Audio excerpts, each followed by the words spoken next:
I'm actually just going to redo the opening sequence because that video kind of got a little corrupted because my internet crapped out. So I'm going to remake this and turn it into part 1.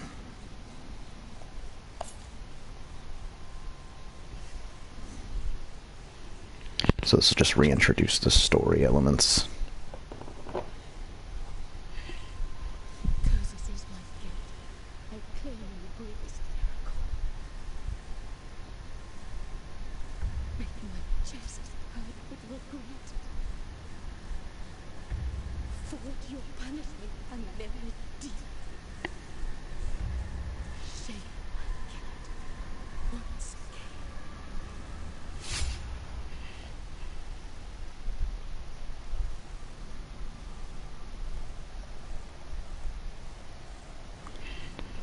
Seriously, this is so very much like Dark Souls had the curse just taken the form of Catholic guilt.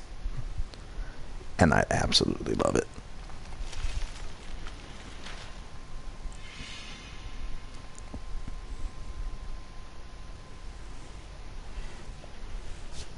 And thus, guilt, repentance, mourning, and every pain of the soul of all kind were visibly and tangibly manifested everywhere and in all of us. Sometimes in the form of blessing and grace, sometime in the form of punishment and corruption. That divine will, equally pious and cruel, which we could not and will never be able to unravel, was called the miracle.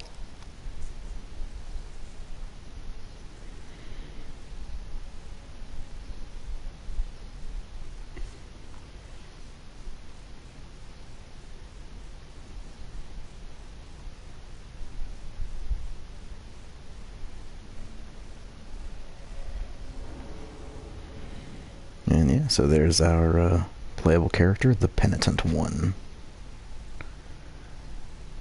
Very base naming convention, chosen undead, that kind of deal. Alright, you press L1 to heal. You have a similar setup to Estus Flask. Like, there's not really a way to talk about this game without eventually referencing Dark Souls in some manner.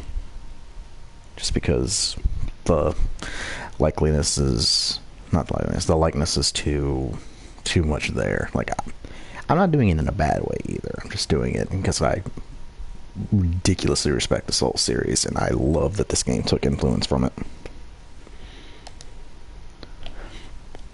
Alright, always check them corners. You'll later get an ability to get up there.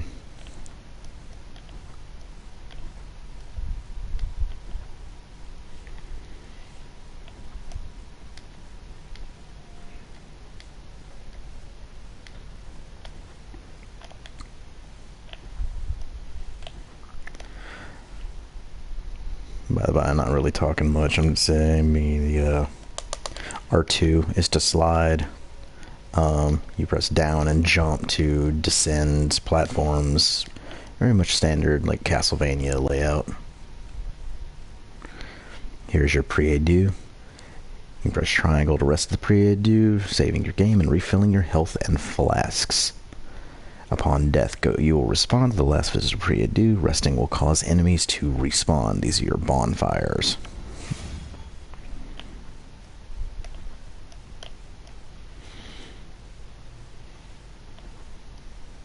Alright, and much like, again, we're going to be gate-kept with a little bit of a boss. The boss is very easy.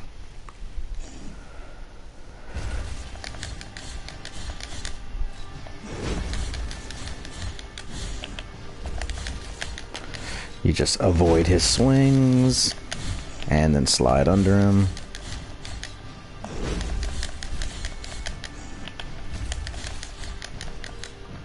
Ooh.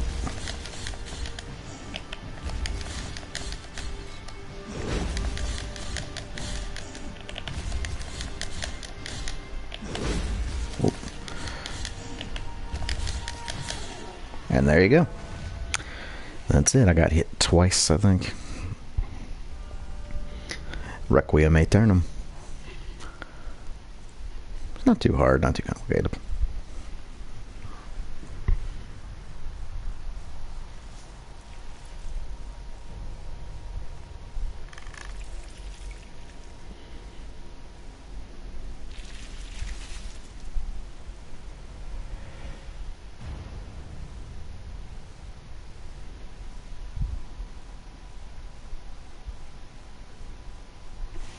And there we go.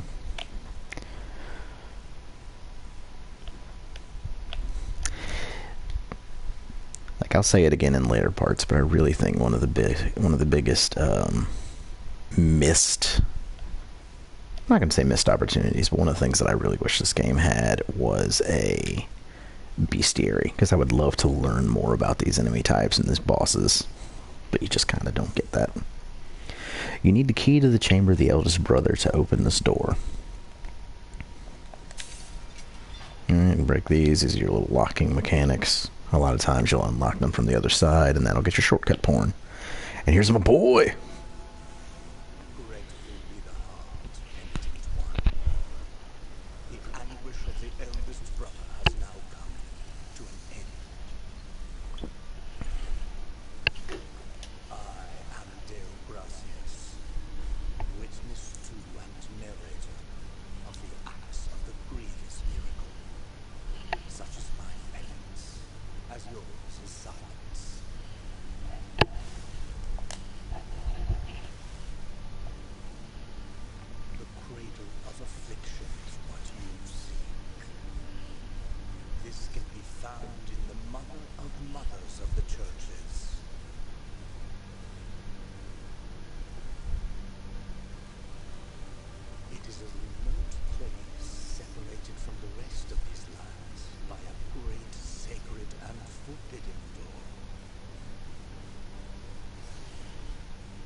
Even a wise penitent like me knows nothing of what lies beyond those high walls.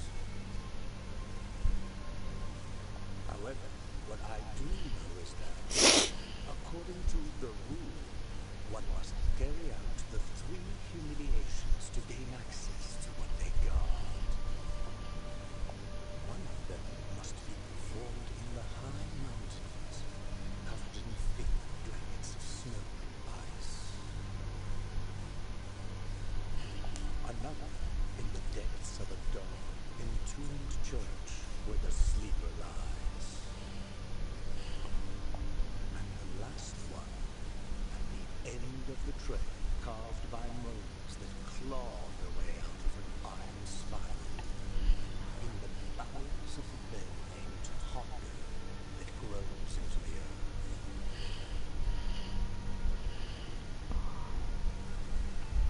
Take this thorn and place it on the handle of your sword. If, when the time comes, as you grip your weapon firmly, you notice that it wounds you and makes you bleed, add a groan with more thorns sprouting from it, writhing over the figure of the father carved into the knob. That will mean that you are at the mercy of the grievous miracle, whether for its punishment or its forgiveness. And I've acquired a thorn. Options is your inventory button. Pretty simple. So I love Dio Gracias. I love his voice actor. I love the fact that he is ridiculously tall. Like, he's on his knees right now, and the top of my hat comes up to about nipple high on him. It's fantastic. There's a huge disparity in normalcy in this game, which is reminds me a lot of the series like One Piece, where there seems to be no regular height amongst the people afflicted by the miracle. Like, we're gonna get to town, get to Albero in a little bit, and you'll see, like, the quote-unquote normal people are all around the same size as the penitent one. But meanwhile, those heavily afflicted seem to just be wildly different in height. Alright, so we got a thorn. Small gift from Deo Gracias, nailed into the effigy of the twisted, under the guard of your sword. The thorns arisen from the miracle feed on sin and guilt, growing with the burden that its bearer carries. And then we have a lore button. Deo Gracias' farewell. Brother Abbot, you know that I have been a scribe in this abbey since I was but a wee child. I have written about our church, our saints, and our miracle of the greatest pain. I must inform you that I have made the decision to leave. Although I intend to continue writing, in these walls I cannot be a true witness of the works of the miracle. I need to appreciate with my own eyes your holy works. I will be a teller of the miracle wherever it takes me, rain or shine or scorching sand under my bare feet. Alright. And so these thorns are actually going into the your sword, which is this, the Mea Culpa. It is very clearly supposed to be this world's version of a crucifix mounted on the handle of a sword. You have this book with you, which is your prayers that give you unique abilities. These are your skill tree. We'll talk about that later. These are your collectibles. We'll talk about that later. Your rosary beads, relics, so forth. And after every boss, you usually get another shrine right here to refill everything.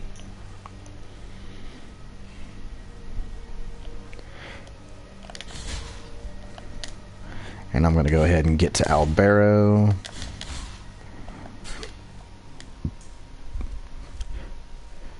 Very important mechanic of this game is your parry, your counterattack, and your retribution.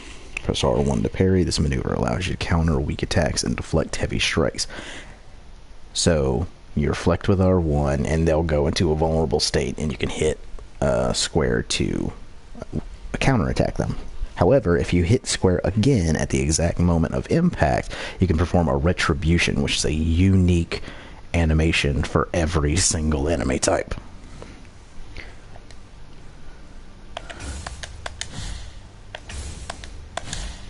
I'm not great at the timing on it, so let's see if I can get it.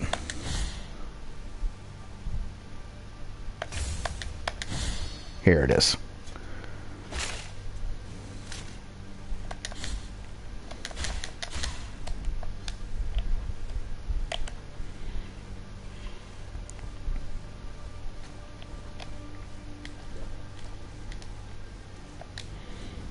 Alright. The Verdialis of the Forsaken Hamlet.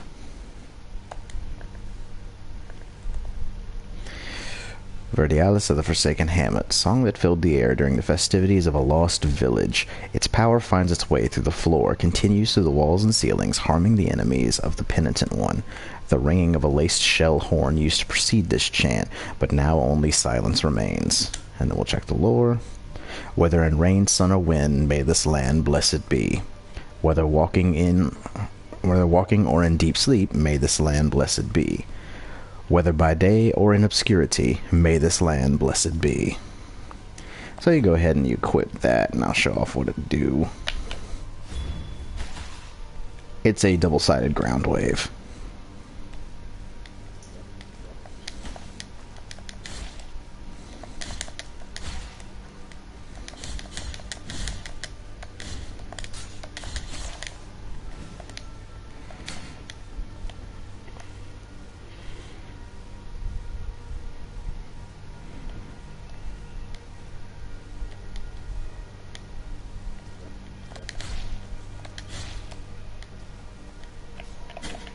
Oh, hit a little too early.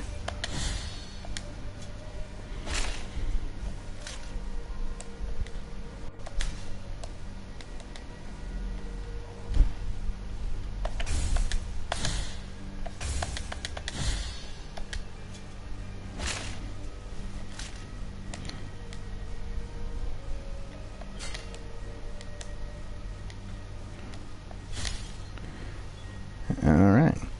Children of Moonlight. You'll find them all over Custodia. You can release them with any technique at your disposal.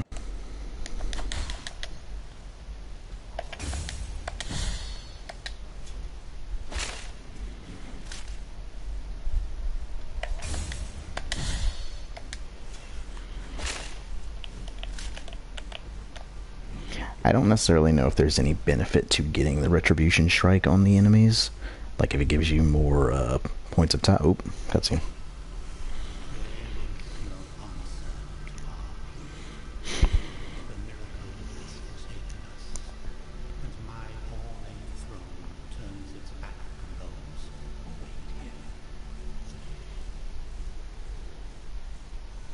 And then you're in Albero. So with this, I'm going to go ahead and call this stream. I was only doing this to replace the first part that got corrupted. So I will see you guys on the next stream.